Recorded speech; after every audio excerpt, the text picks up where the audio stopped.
Прилепчани од секогаш важиле за луѓе со многу идеи, па така и овој пат четворица наши сограѓани имаа можност да ги образложат своите идеи, од кои оние со поширок општествен интерес би биле реализирани.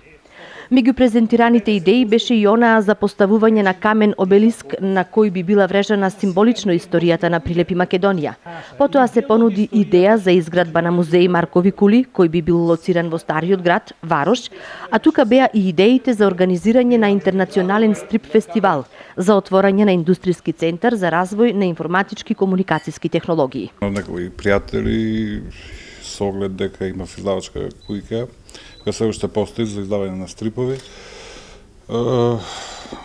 Еве направивме еден план и го понудивме на градоначалникот, односно на локалната самоуправа, за интернационален стрип фестивал, кој би се одржувал секоја година во Прилеп, на есен или на пролет, небитно, со најпознатите европски стрип автори, изложба, трибини, проекции на македонски автори, берза на стрипови со блиските стрип книжари, односно стрип книжарите и издавачите од регионот.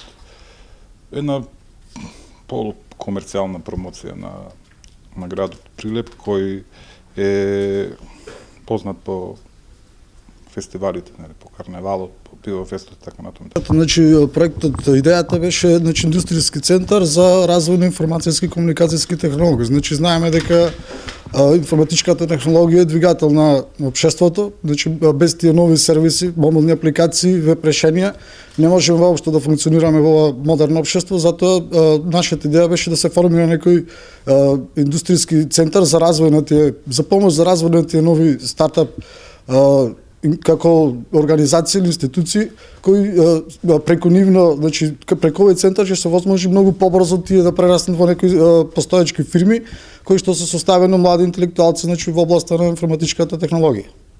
Значи со помош на локалната самоуправа да може да се почне со некакви развој на семинари и обуки на млади интелектуалци, без разлика дали тие се информатичари, може да се вклучат и некои други кои сакат да се доквалификуваат, да го значи да променат нивната, бидејќи секогаш надграбената знаење никогаш не е доволно. Значи секој и без разлика дали е информатичар може значи да придонесе во развој на тие информатички решенија.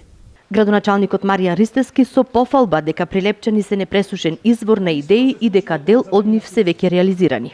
Тие идеи во многу често помогнуваат во работењето на локалната самоуправа со цел подобрување на квалитетот на живеење на нашиот град, може да бидат различни од областа на инфраструктурата, културата, спортот и другите области кои што навистина значат за развојот на град Прилеп.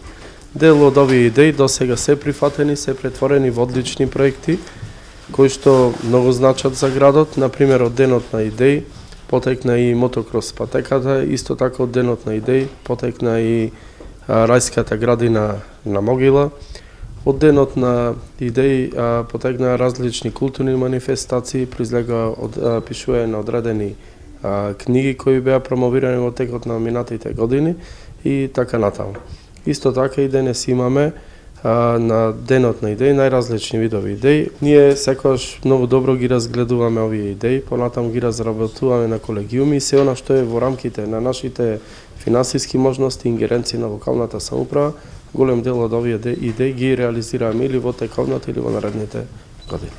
Од веќе презентираните идеи во континуитет се реализираат идејата со наслов Спорт клуб од Горан Апостоловски и семејството и училиштето заедно за подобро на децата, предлог идеја на Гордана Стоименова, збогатување на паркот на револуцијата, откривање на млади таленти, помош на деца со посебни потреби.